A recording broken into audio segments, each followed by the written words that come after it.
আজকে শীতের দেশি লাউ দিয়ে দেশি কই রান্না হবে, কিন্তু আমরা এখানে কালো জিরা ইউজ করছি। কালো জিরা তো সাধারণত খাওয়া হয় না।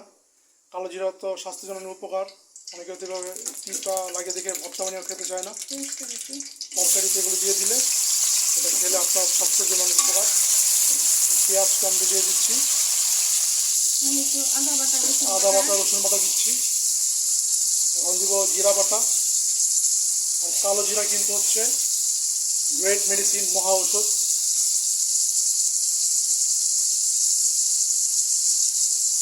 কালো জিরা কিন্তু আপনার দাঁতের ব্যথা দূর করতে অনেক উপকার। পেটের যাবতীয় গ্যাস দূর করে কালো জিরা, কৃমি দূর করে কালো জিরা, ত্বকের স্বাস্থ্য রক্ষায়, রোগ প্রতিরোধে কালো জিরার ভূমিকা রয়েছে, মাংসপেশির ব্যথা নিয়ন্ত্রণে কালো জিরার ভূমিকা রয়েছে, স্মৃতিশক্তি বর্ধনেও কিন্তু কালো জিরার ভূমিকা রয়েছে। আপনারা বিভিন্ন তরকারিতে কালো জিরা দিবেন, মশলার সাথে একটু কালো জিরা দিয়ে দিবেন। মাছ মাংস যাই কারণ ভাজি একটু কালো জিরা ছিটিয়ে নিয়ে নেবেন।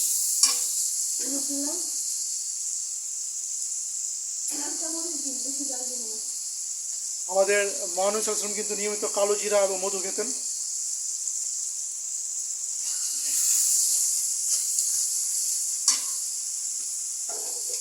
জানি হয়তো পিওর মধু, কালো জিরা, খেজুর, গাজরের রস, দুধ খান, তাদের ওষুধপত্র একবারে জটিল রোগ ছাড়া খাওয়ার কোনো প্রয়োজনই পড়ে না।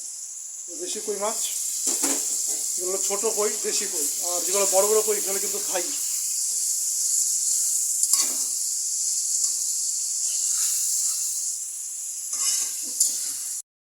এখন দেশি শীতের লাউ দিয়ে দিচ্ছি।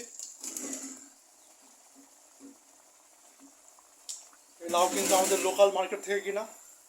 বর্তমানে এগুলো কিন্তু অনেক দামি জিনিস। 70 টাকা দিয়ে একটা লাউয়ের দাম, আগে যেগুলো 10-20 টাকা পাওয়া যেত। এখন লাউ কিন্তু ফেলা না, এগুলো অনেক কস্টলিয়াস গুডস হয়ে গেছে, পণ্য হয়ে গেছে, দামি পণ্য। সাথে সাথে দিয়ে দিলাম, দেখে দেখি পরে উল্টায় দিই। চামিচ দিয়ে নাড়া দিলে মাছগুলো ভেঙে যেতে পারে, লাউগুলো অনেকটা আওলা যেতে পারে, এর জন্য এইভাবেই করা হচ্ছে।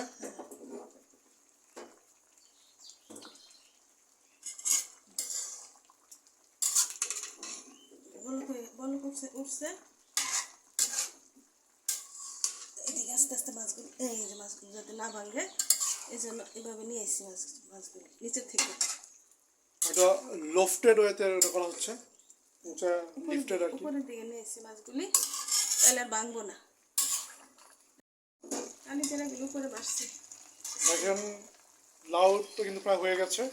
আর লাউয়ে কিন্তু হলুদটা কম দিবেন, হলুদ দিলে কিন্তু লাউয়ের কালারটা আবার মানে ফ্যাকাশে হয়ে যায়, বিবর্ণ হয়ে যায়, তখন আবার ওই লাউয়ের এই জিনিসটা আসে না। একটু করে নামিয়ে নিবো, আর একটু সিদ্ধ হলে আর একটু সিদ্ধ হলে নামিয়ে নেওয়া হবে।